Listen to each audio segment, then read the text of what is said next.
If you do not recognize her, and Marcus does not, that's what we were laughing about up here, and I said I would explain. That's Linda Ronstadt. The title is Linda Ronstadt Asked the Question. It's based on the text, John 8, 1 through 11. And when Marcus and when he first texted me, yesterday was not a good morning. And so I just answered with grace and mercy, or mercy and compassion. I don't even know. So that's what kind of day it was. I don't even know what I sent him. And I told him later, I said, I missed the opportunity to tell you your sermon subject was Linda Ronstadt. And he sent back, I have no idea who that is. And I'm Fred Sanford. I'm like, you have to be kidding me. There's no way. And I sent that to him, and then he recognized Fred Sanford. And I said, same era, guy. Music's not everybody's thing. Certainly Linda Ronstadt's not everybody's thing, but Blue Bayou, It's So Easy, 11 Grammys, country, rock, Latin, light opera. She has done it all. Began in the 60s and lasted until 2009, which I don't know if you know this. She actually lost her voice, and they were not sure why. And then she began to lose her hearing. And in 2013, she was diagnosed with supranuclear palsy and has continued to deteriorate over the years. The queen of country rock in the 70s. But the question that she asked that is relevant for us today in 1997, and one of her songs was, "When will I be loved?" And I've been holding this one. I had told Preston I was going to do it, but I was holding it for John chapter 8. Because we're about to meet a woman who's asking that question in her daily life by her actions. And Jesus is going to answer it for her. You know, I think in pictures, so this is one of those stories. This is one of those events that is painted in my mind in bold brushstrokes. And it's painted with human emotion. And it is vivid. It's an event that leaves you standing in awe at the love of God, at the ability of the master teacher. You're left with your mouth open, catching flies as you watch it unfold. It's one that we get wrong sometimes too. And I'll explain that in one of the more quoted verses in the Bible that sadly people love to take out of context and misuse. But the story itself, the event itself is bold and beautiful and touching, but it's also confrontational. It has unconditional love, it has mercy, but then it also has challenge in it. And so as we work through it this morning, I want you to see it. Use your mind's eye to witness the crowd as it returns to the temple. Watch and listen as the master teacher deals with the question. Feel with me this morning what it feels like to be caught in sin and know what the outcome should be. Because that is where this woman is at this moment. Look at the shift in the crowd's attitude from the time that they first arrive on the scene until it's just Jesus and the woman standing there. Text is John chapter 8. Verse 1, if you remember where we were in chapter 7, some of the crowd had twice in the chapter wanted to seize him for a different reason than they had wanted to seize him in chapter 6. In 6, they want to make him king. In 7, they want to stone him. And he's walked away. When he walks away, the crowd is left divided. We talked about that last week. Jesus is a polarizing figure. The message is polarizing. Very opposite reactions to him in crowds. And when he's left some of the leaders beginning to question. The cracks have begun to form in the leadership in Israel. And even though he has not fully declared it, we see Nicodemus asking questions that challenge the rest of the leadership. And then they start turning, well, do you believe? Do you believe? What happened to these guys that we sent to arrest him? Why did they come back without him? Are they believing now? So Jesus kind of leaves the temple in an uproar. And everyone goes home from that moment except Jesus. Rolls into chapter 8 and it says that he went to the Mount of Olives. Remember later on when Judas is going to betray him, he knows exactly where Jesus is going to be on the night before his death. This is why. This is his place when he's in Jerusalem. That he can move away from the hustle and bustle of the temple. That he can move away from everything that's going on around the feast, and he can find some quiet time. He would often go there to pray. When the night is over, he returns to the temple. And as soon as he hits the Temple Mount, the crowd begins to reassemble. They begin to flock to him, and he sits down to teach. They may be divided, but they still want to hear more. They want to be awed by the one who speaks in a way that they've never heard anyone speak before. And so they come back. And he has sat down to teach, as is the custom, and he is working with the crowd, and suddenly there is a disturbance. Another crowd fights its way through and interrupts him. This crowd is led by the scribes and the Pharisees, and they have in tow, maybe physically dragging or pushing her along in front of them, a woman caught, as it describes, in the very act of adultery. She has been pulled out of a bed with her lover. Maybe wrapped in nothing more than a sheet, because this was an intense, spur-of-the-moment event. And this is where Linda Ronstadt weighs in. This is where the question, when will I be loved, shows up in our story. Whether she's set up, and that is one of the major thoughts, is that somebody in that crowd had conspired against her and set her up to be caught. So that we're going to see in a minute, there's a moment. There's a motive behind this. But whether she is set up or she is a prostitute who's just been caught, or if she's an unfaithful wife, whatever is going on here, the fact that she was in the act of committing adultery means that she is wondering. She is looking for love. She is asking the question by her actions, when will I be loved the way that I need to be?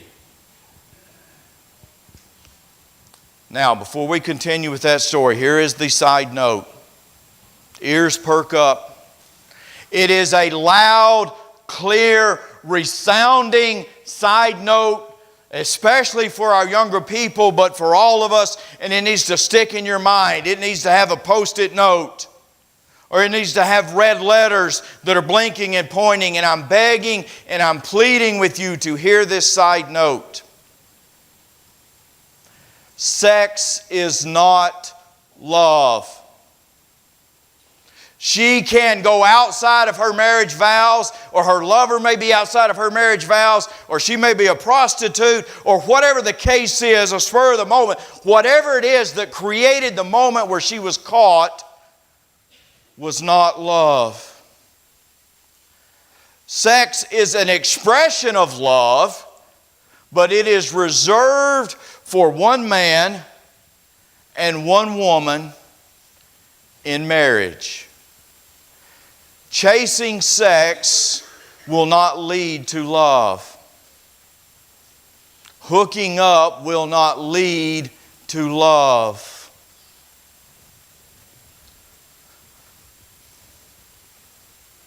Sex cannot, young people hear me please, cannot fulfill the need to be loved. It will actually hinder love. Because any sexual encounter outside of marriage creates barriers and baggage that affect every relationship after it. She's looking for love, but she's doing it in the wrong way, in the wrong places, in the wrong faces. And by the way, that's a whole other country song. And we tend to do that. We tend to look for love in the wrong ways. We tend to look for love in the wrong places and in the wrong people. And when we do not find it, when it is not the fulfilling love that God describes in Scripture, when He brings one man and one woman together for life, the hole's still there. And so we search for another place or another person or in another way. And instead of filling the hole gets bigger. Because of sin and guilt and a violation of what God has designed. So the side note is, sex and love are not the same thing. And you cannot find love by chasing the sex. Verses 5 and 6, and this is part of the reason some go back and say that she was set up. That one of the guys in the crowd approached her and tricked her into this moment. We get the motive. This whole scene is a setup. And notice they've not brought her lover. The law answered the question about both parties that were guilty. So regardless the hows and the whys, it has come to this moment. They have brought her to try to hook Jesus on the horns of a dilemma. They want to play Him against the law. They want to play Him against Rome. They want to play Him against His compassion, His mercy that has allowed them to identify Him as the friend of sinners. So the crowd parts, and this smaller crowd of scribes and Pharisees with this woman in tow interrupts. Jesus, the law says, this woman's been caught in the very act of adultery, and the law says that she is to be stoned. What do you say? And he is, in their minds, hooked on the horns of a dilemma. And what that expression means is they have presented him with the decision involving equally unfavorable outcomes. Whichever answer he gives, they think they have him.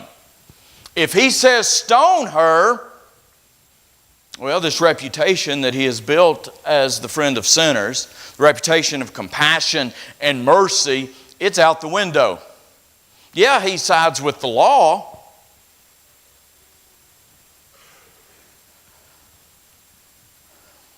But they look at him differently. The second side of choosing that is what? The Jews do not have the power to condemn someone to death. If he sides with Moses and the law, he is violating the law of Rome. Well, what's the other one, Jesus? Do not stone her. Well, that keeps him the friend of sinners. It keeps him in good graces with Rome, but it sets him in opposition to Moses. Sets him in opposition to law.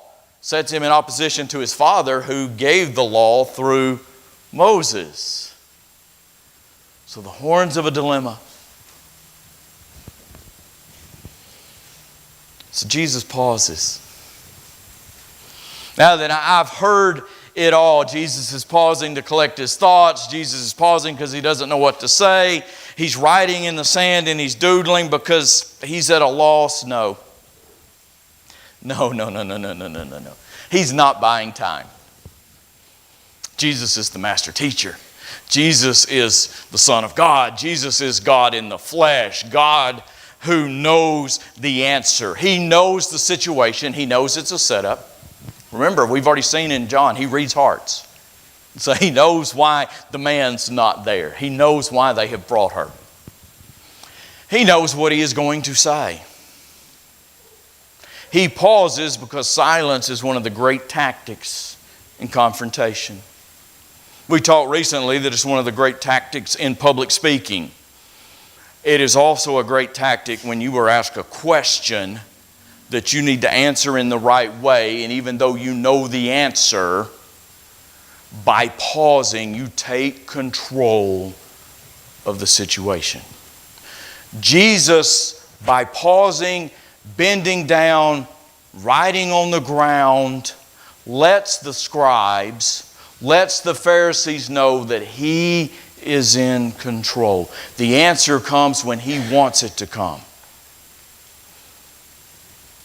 And so he makes them wait. And you're the scribes and the Pharisees. You're the holy people of Israel. And you're standing there with a woman who's been caught in the act of adultery, wrapped in her sheet. And your event is not progressing the way you want it to. So it does not take long before it gets uncomfortable for them. Or they may begin to sweat just a little bit. They may begin to wonder, how's this going to turn out? And begin to look around. This isn't the way we planned. Maybe they're whispering to each other. This isn't what we thought was going to happen. He was going to give an immediate answer. We were going to pounce, and then we were going to move on. Certainly, what's he thinking? What is he doing? Why the pause? Maybe the excitement begins to grow in the crowd. We have him now. He didn't know what to say. But verse 7, notice that silence always wins. If you're the one controlling the silence, you always come out on top. Because they've stood there as long as they can. They get antsy. They want an answer and they get impatient. And so it says that they're asking it again. Begging for an answer so that they can pounce. They can go back to being in control of the situation.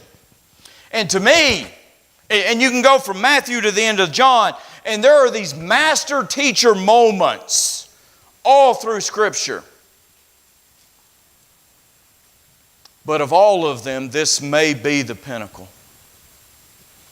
Because of the dilemma. Because of the need for compassion and mercy. But the fact that there is a law that is in place. Because of everything that figures into this. This may be it. Because he totally flips the script. He turns the horns of the dilemma back on them. And this is where your mouth falls open because you don't know what to say. If you're the crowd, you're like, this is not how we thought this was going to play out. Jesus says, you decide. You decide the outcome of this event. He is without sin among you. Let him be the first one to throw a stone at her. Do you see the dilemma in his response? He just hooked them. Number one, if you stone her, you have to claim to be sinless. Which one of you is willing to step out there and make that claim? If you let her go, you have to admit that you're sinners, number one. Number two, you have to refuse to uphold the law. So what's your answer? And the text says at that moment that Jesus went silent again. And he bent down for a second time and he began to scratch in the dirt. Some speculate that he's listing the sins of the crowd. That's a possibility. The word that is used there by John is the word katagrapho. It means to write against. And so it could be to write against them. More literally, though, more likely, it simply means to write against the ground. He does not have to write anything because the silence is the tactic. But maybe he does. Maybe he writes liar, thief, adulterer, arrogant. Maybe he just lists their names because I don't think he knows who they are. Whatever the case is, he has their full attention.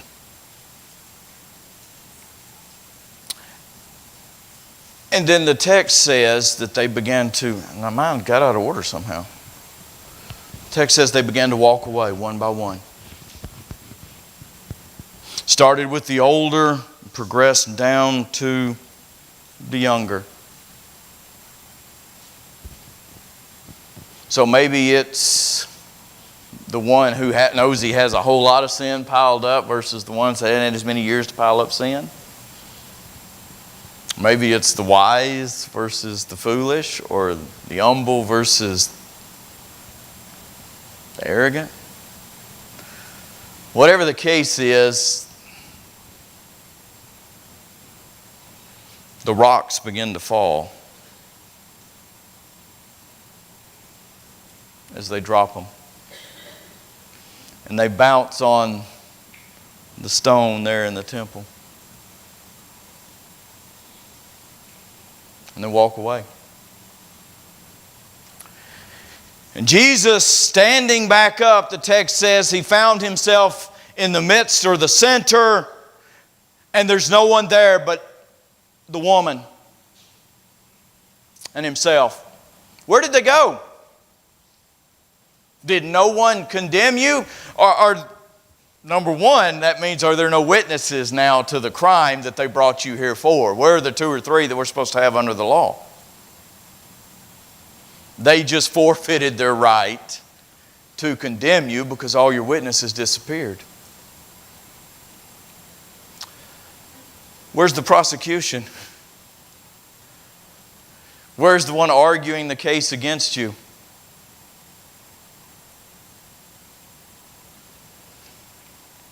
At this point, she's probably in shock. But I don't think we realize sometimes that it's not over at this moment. They have brought her to the master teacher. They have brought her to the one with the right to cast the stone. She's not out of the woods yet. She needs to know how this is going to continue to play out. So very respectfully, she says, no one, sir. There's no one left to condemn me. I don't know where they went. They scurried back into their little holes somewhere. But there's no one left. And so in his final words to her, he says, neither do I. Neither do I condemn you. How can he say that? Why is he able to say that? He meets the criteria that he had presented. He who is without sin can cast the first stone. He has the right. He meets the criteria to cast the first stone. And after that, everybody else can join in. The law has been in place since Moses. So how at this moment can he say, I do not condemn you? Number one, he is God. He has that right. But God is bound by his own rules. So number two, he's going to take her place. All sufficient grace for even me. Lady, I have enough grace to cover you too. I ask you to feel what it was like to know that you are guilty and that your sentence has already been handed down by God. She knows. She knows she has been caught in the very act. She knows the penalty under the law of God. And so I am sure for the duration of this conversation, she has stood there, heart racing, legs trembling, sweat rolling down her face, thinking she's going to die. But now I want you to feel the relief. Feel the relief when the crowd that has accused you has walked off, and the only one left in the arena, the one with the right to cast the stone, says, "Neither do I condemn you." The relief, the joy. We started the chapter with the question, when will I be loved? She just saw it happen. She just found love. We started the chapter by looking for love in all of the wrong places, and she has now found it in the right place. She just got her answer. When? When am I going to be loved? Right now. By the Son of God standing in the temple in the midst of the feast, I'm being loved.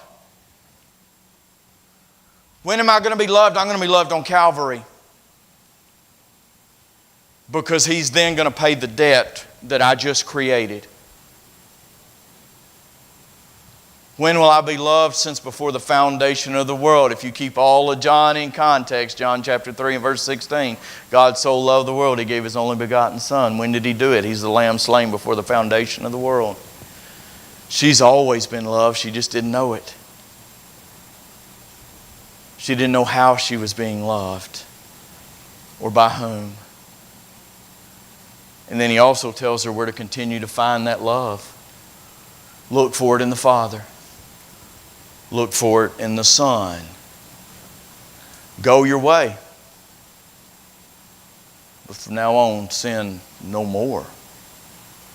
Look for love in the relationship that you have with your Father that keeps you pure, that keeps you holy. When will I be loved? Right now.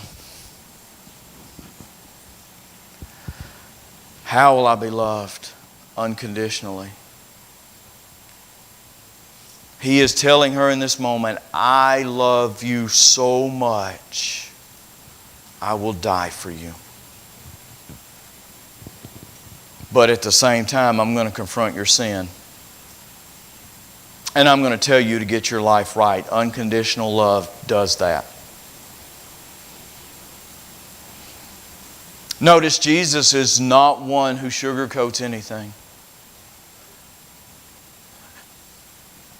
He basically tells her, regardless how and regardless why you ended up in bed with him, you did.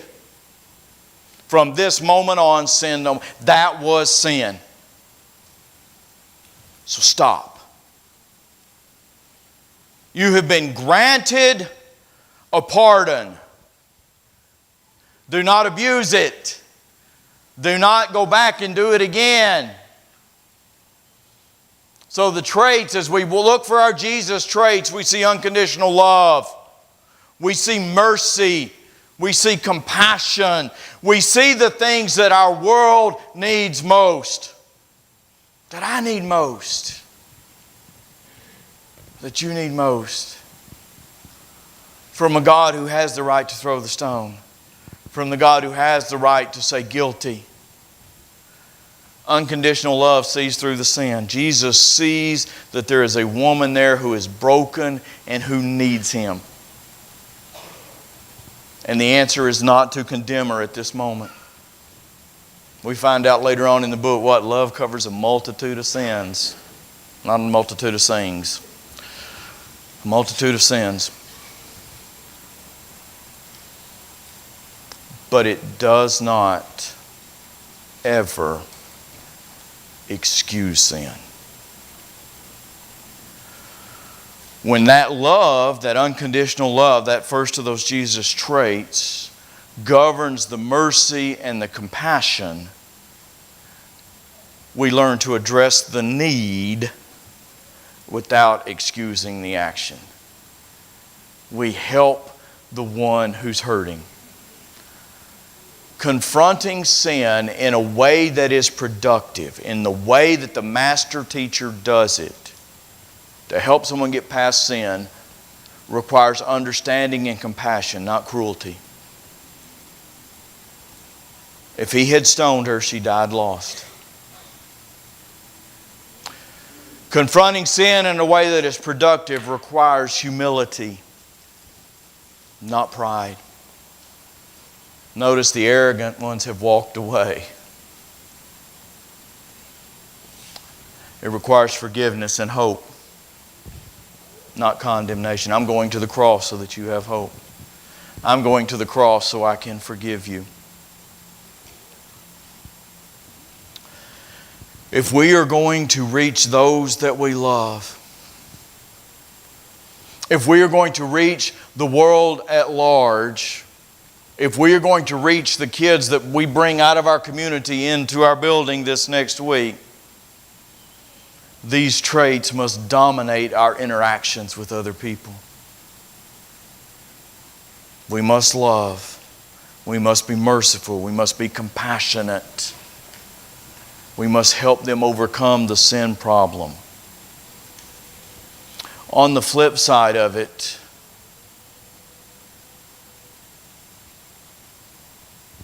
we have all stood where she stood. Now, not necessarily a sexual sin. What I mean is we have all stood before God condemned by our actions. Where the penalty of sin is death. We've all stood before Him in need of that unconditional love and mercy and compassion. It's offered at Calvary. It's offered to anyone. And I want to make this crystal clear too as we get ready to close. Paul said he was the chief of all sinners. So in his mind, the worst sinner in the history of the world found grace and mercy and compassion and forgiveness. A woman caught in the very act of defiling her body and a man's body in a marriage relationship found love and mercy and compassion. Anyone can be forgiven if they obey the gospel and do the things that Jesus requires of them. Anyone. And it is at any point in life. Jesus tells the story of the master who comes to the market multiple times during the day and he gets workers. And the last workers of the day work 1 hour. And they get the same compassion and mercy and love that the ones who worked all day long. Early in life, late in life. We are all forgivable if we can all still be touched. I like to believe that this woman got her life right. John never tells me. So I don't know. I would like to believe that at this moment you're going to get your life right. If God allows and I'm allowed to be here long enough, maybe we can figure that all out together. But if you need that mercy and compassion this morning to be forgiven, or you need to learn to extend it, please come as we stand and sing.